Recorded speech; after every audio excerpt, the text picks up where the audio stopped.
What's up? What's up? Gon's here. And in this video, we're going to be talking about scenes, this little lovely section right here. I've been having some questions on how to create a song using these scenes or clips or however you want to discuss it. By default, when you head over to your song view page, you're going to have a scene that's called intro when you first start, and it'll be down here as well. Again, this is by default. You don't have to keep it here. You can just simply delete that from there.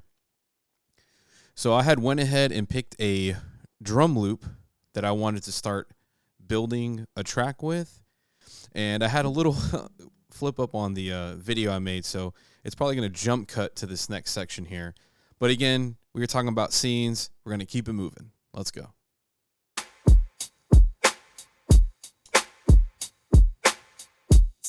So we have that. Get a little, find a little sample here. Get something here from Splice. Which, if you don't know what Splice is, it's like a grocery store for producers. Different sounds, drum one-shots, drum grooves, synth patches, all kinds of stuff. So I go ahead and just make a crate that has all my Splice information. And then proceed to make some stuff with it. So let's see here. Let me find something. Here we go. Kind of filming this the day before Christmas, so this kind of has a little Christmas vibe to it.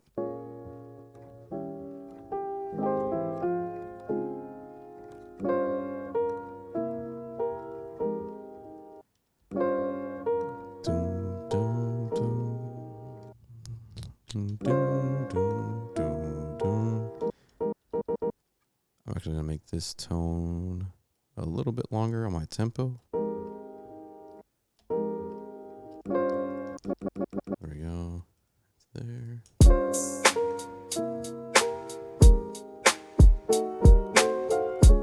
I'll put that note there.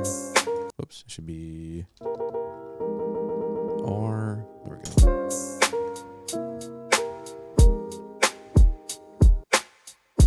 Do that again.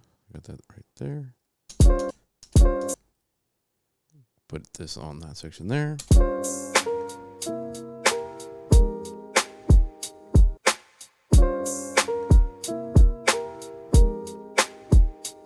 And what I'm going to do, just to give it a little bit of extra space there, I'm going to add when I mean extra space, where it just doesn't like teeter off so quickly, I'm just going to add a reverb. We keep everything stock for right now. Light reverb, maybe a little echo. And remember, you can change the values of like your echo with this little beat selector here. So the shorter you create this, the faster that echo is going to be. It's going to be like very robotic. And this fraction, I tend to go with a half, even like a full 1-to-1 on there.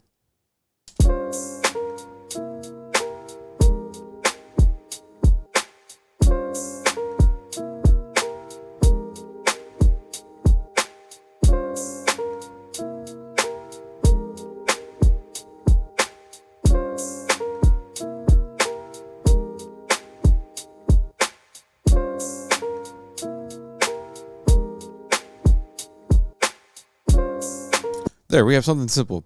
So I can call this, instead of it calling it intro, this is what Serato names it by default. So you can rename that. You just right click, hit rename. I'm just going to call this main beat.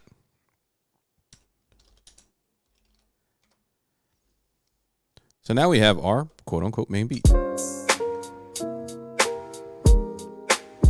Now, where some people get stuck is they feel like they have to create a brand new section and then repeat this. You don't have to do that. The another way that you can do this is if you click on this and you hover over, you're going to get what's called copy, which will make an exact copy of this scene as well. Now, the next question you're going to ask is, well, I want to have some variation from this to this. How do I do that? One example could be where I don't want to hear this drum at the beginning. So you have two ways you can do this. Because I have this as a one shot, if I click this, you won't hear it at all throughout the scene.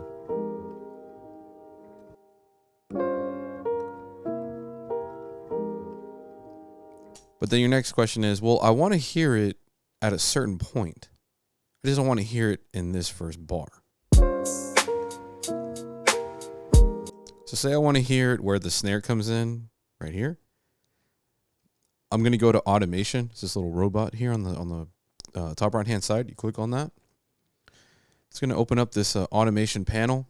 By default, it has it set up to where it's the volume. So as well, because I see this little purple dot right here, that means that I'm automating this specific chop in relation to this. So this one links up with this one over here. There's also this little automation point right here. Right here. This is for the entire thing, which is what I'm actually going to click on. I'm going to go to the drop-down menu, go to Mixer, and right underneath Volume is Mute. So what I'm actually going to do is create a mute automation where I'm going to create a point here, and you notice that this says off, meaning that the mute is off. I'm going to create a point there, and I'm going to create another point here. Because what I want to do is mute this through here, this part of the beat, this, and this right here. So what I'm going to do is bring this up.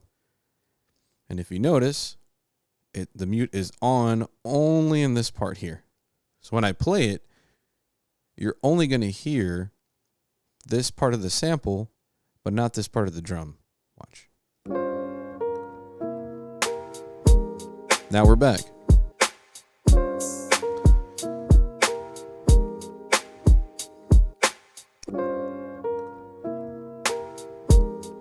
And you can always adjust if it didn't sound right. If you want to hear more of that drum, like say I move it here. I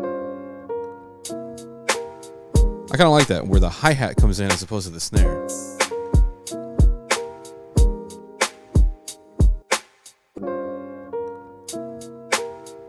So now you have two variations here. Now I'm going to create an empty clip here, or scene, whichever is easier for you. And I'm going to make a quick little intro. So when you first start, I highly recommend you start labeling these to help yourself out. I'll look at all these down here like Lego blocks. And I'm just kind of building my structure, so to speak. So I'm going to go back in here. I'm going to see what else is going on in this sample here.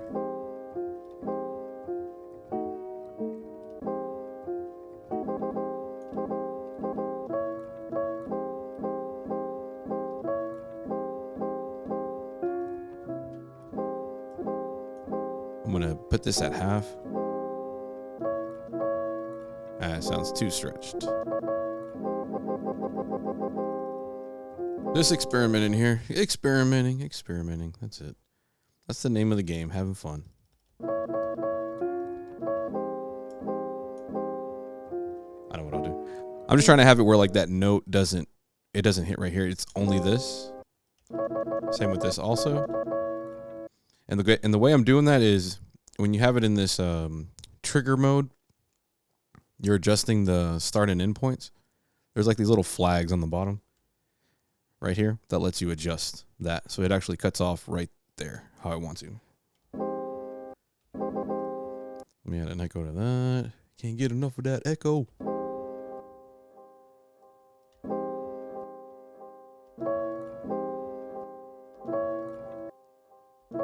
Add one there too.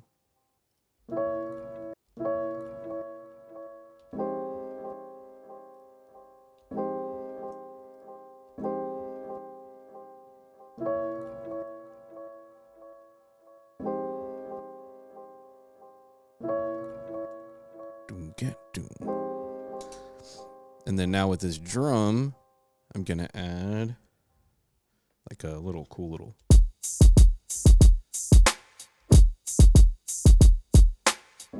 try that. Okay. So test it out real quick. So I'm gonna record that.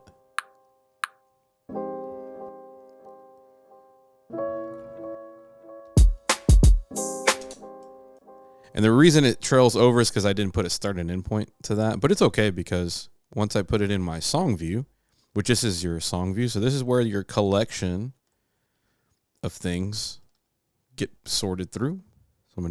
So by default, it'll put, because we had this saying intro at the beginning of this session here, it'll say intro. And when you go to song view, when you first open this up, this will be already there. You can delete that and get it out the way. Also, you can sort these as well. So if you're very visual and scanning left to right, this is kind of like a better way because you can literally just go from left to right. Sometimes I'll have that OCD moment that I have to have that. So now I'm just going to drag this intro here, then the main beat here, main beat 2 here, and now we have a little bit of a structure. Listen.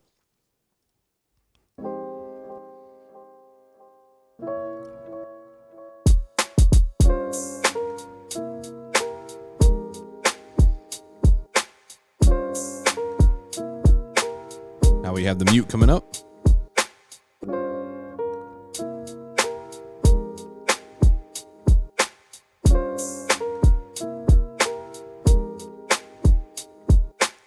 Now, what I could do is make a copy of this main beat, move it over.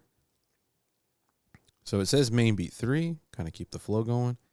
So with this one, maybe I want to add an extra percussion on top of that.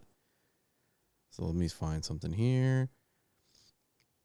Again, keeping things organized is super helpful. I highly recommend you do it.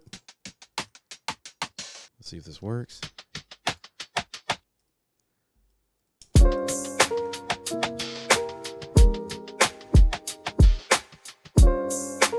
Just a little added percussion to that. I'm gonna move the filter up just to, I don't know, my own personal taste on that.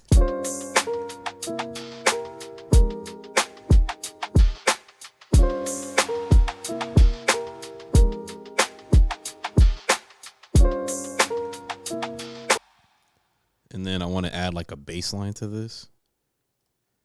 Let's go bass. The one I do like using bass wise has been the Cookin' Soul and the Trip. No, SP bass. No, it's the Mob bass.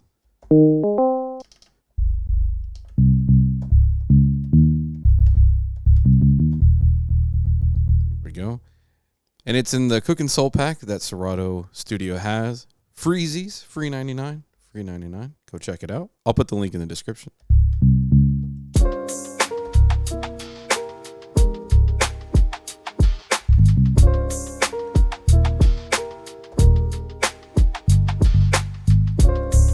Trying to get the notation right. Doom, doom, doom. Doom, doom, doom.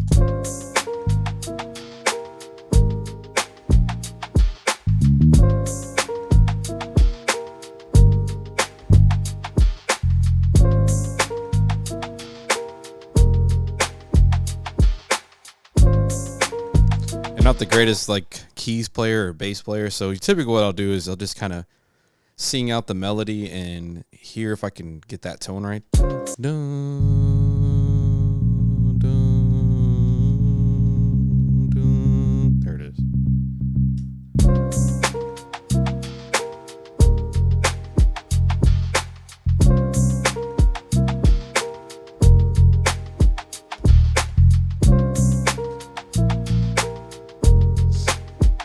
Somewhat there. So I'll record this in.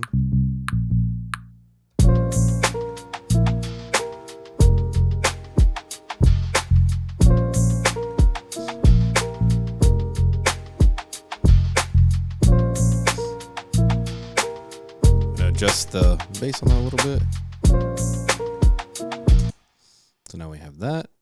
I could call this main beat 3 or main beat 3 slash bass. So now I have the bass there. So you see how we're like starting to create our track?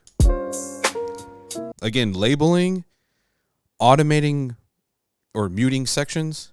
That's where you start getting kind of those differences.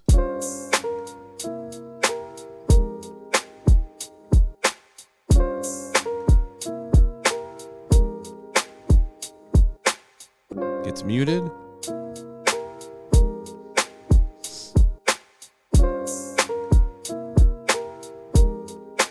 Now the bass comes in.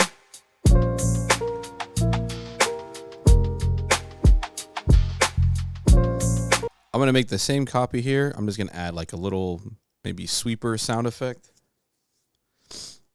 Sometimes they'll call these voxes. I'm also going to go through my effects real quick as well. You know what? I'll do that. Why not? You're probably like, what the hell? What the hell is that thing? So let's simple down. Too much. I'll keep it regular. Let's go dub back.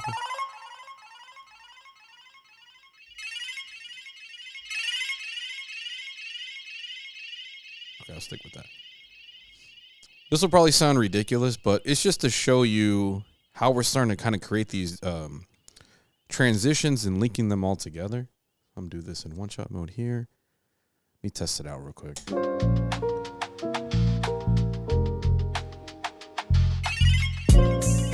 Yeah, there we go. So we have that.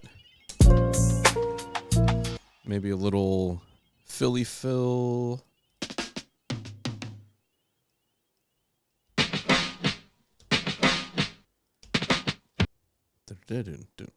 Let's do that little first piece. Oh, actually this part here. No, I like that right there. Yeah, let's try that.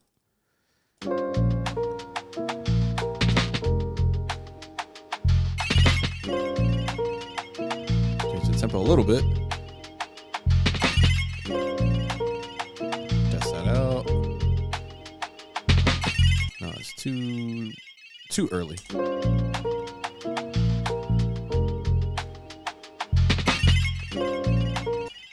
So you can hear that this little loop here. So what I'm going to do here, just add some variation. I'm going to mute the whole track, or I'm selecting the whole track to do this automation. Hit mute and see where this drum is right here. I'm going to set the mute automation point right up in line with that. So that right when it cuts off, you hear this. So I'm going to create a point here at the end and one right where that line is at. Actually, I should have made one more. There we go. Do it like that. There we go. So now we have that. So let's test this out. Oh, it would help if I unsolo that.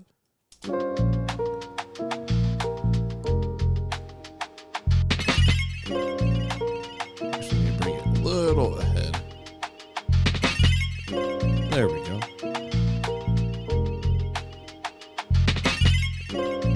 It's real subtle. Again, these are all just little subtleties. Do you need to do all these? You don't have to. It's just, for me, it just adds these little subtle changes, and it just keeps my listener engaged. At first, you're going to want to create a bunch of these all the time, and sometimes it throws your listener for a loop, so sometimes subtlety is best with that. But I think we pretty much have like a section here. I can try to make one more with, say, like a chorus that I think the chorus would be. Let's make this 4. Let's go back to this drum here. Put this in there. So this scene I created completely new. So I'm going to, again, click on this. Call chorus.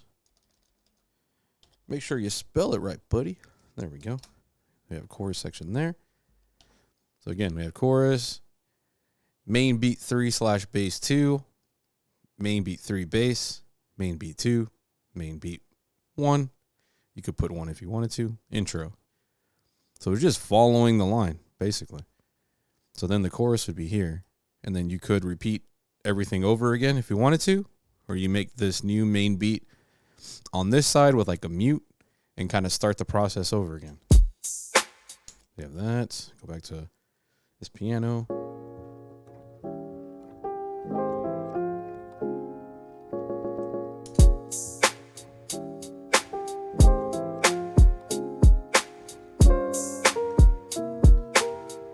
Let's see what else is going on in here.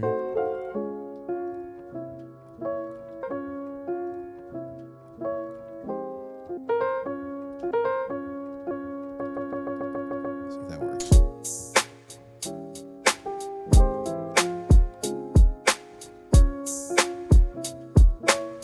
I kind of like just the first, just kind of looping this again.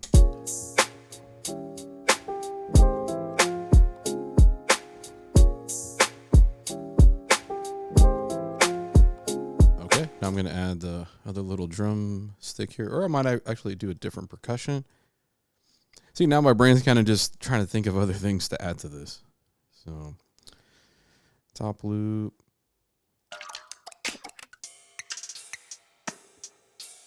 That maybe could work. Oops.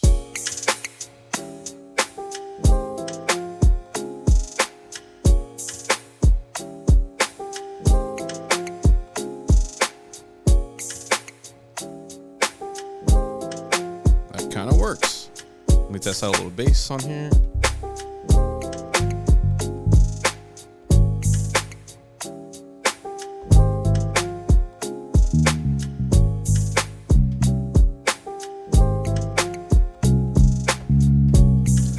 Trying to come up with it. Dun, dun, dun, dun, dun.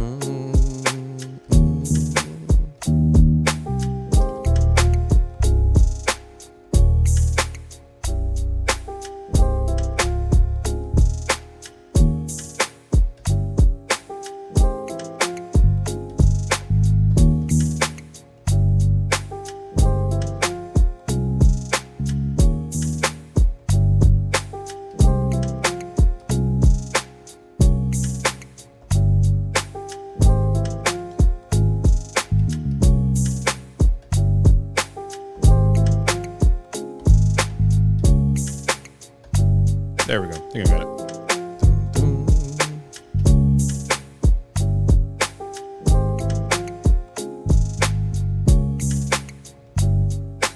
Okay, let's record that in there.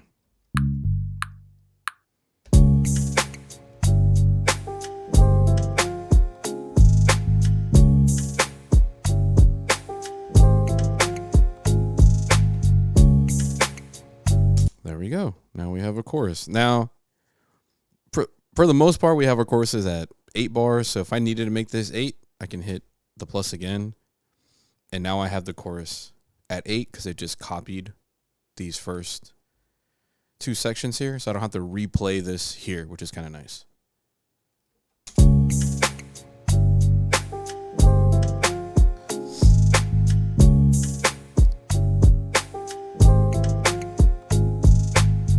See, I just kept going.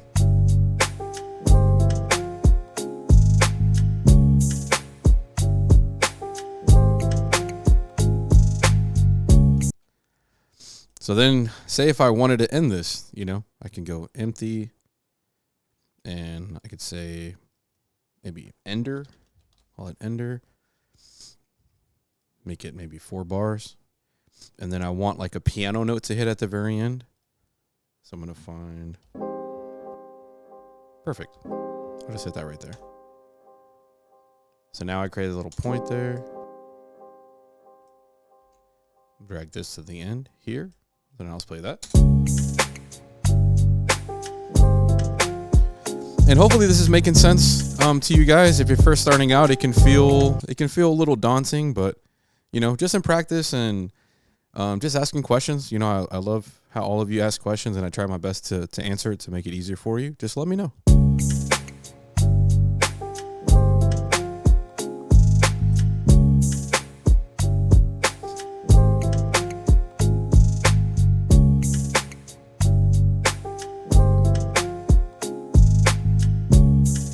You're going to notice that this drum loop's going to keep going, and how to fix this.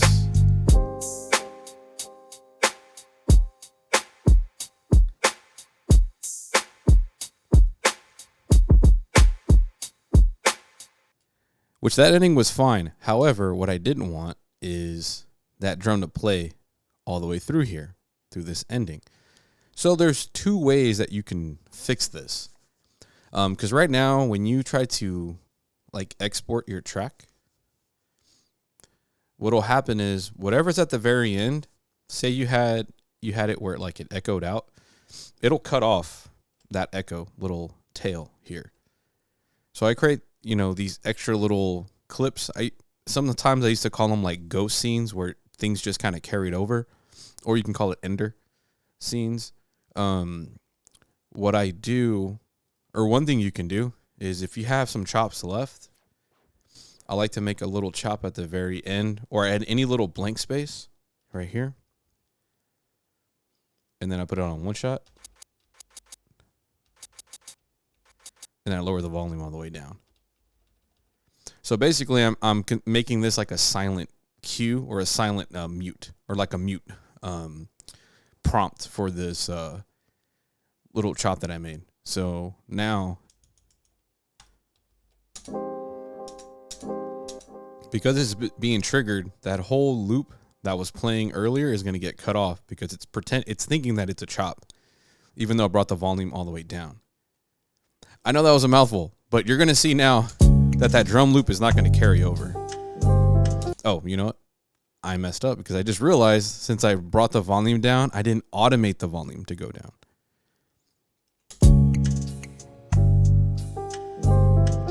Oh no, I'm totally butchered what I just said with that. My apologies. I have to put this back on trigger mode. I didn't realize I accidentally clicked it on hold mode.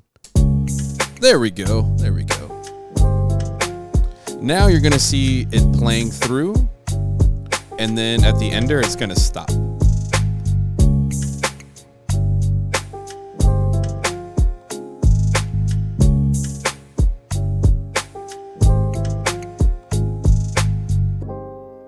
See how I stopped? Even though it played that, it's because I had the volume all the way down. So that's a nifty little trick. The other way you could do it is if you went to the whole track and just muted the whole thing. Instead of making 2 points, you just mute the entire section. And that essentially works the same way with that too. So, but yeah, we just kind of made that beat from scratch, and creating different scenes to kind of build it together. So to kind of recap it, when you first load this up, the first scene is always going to be by default, it's going to say intro, but you can name it whatever you want. You start creating a beat from that scene, and then you can make copies of it and then just automate certain parameters to make it sound different from the first one. And then if you want to make completely different scenes, when you go to highlight an empty space, you can either do empty, which means just brand new scene, or copy, which will make an exact duplicate of this. And then from there, you just proceed to start kind of building your track. Make sure you label them all to make it easier for you to understand what's going on, because you will get lost if you start making a bunch of scenes that are called scene 1, 2, 3, 4, 5, 6, 7, 8, 9, 10. You won't know what's going on in there when you first start. And then you just simply drag these into your song view down here. You build your song. You can add other audio. Also, if you need more real estate on your song view, there's these little 3 dots here, horizontal, that you can bring this up, or you can click these little up and down arrows, and it'll completely give you the entire song view here, or bring it back down. So I'm Gonz, here to help you guys out. If you have any questions, by all means, just let me know. I'm here to try to help you all out, having fun using Serato Studio. So enjoy the rest of your day. I'm Gonz. Keep having fun. Keep creating. Peace out, everybody.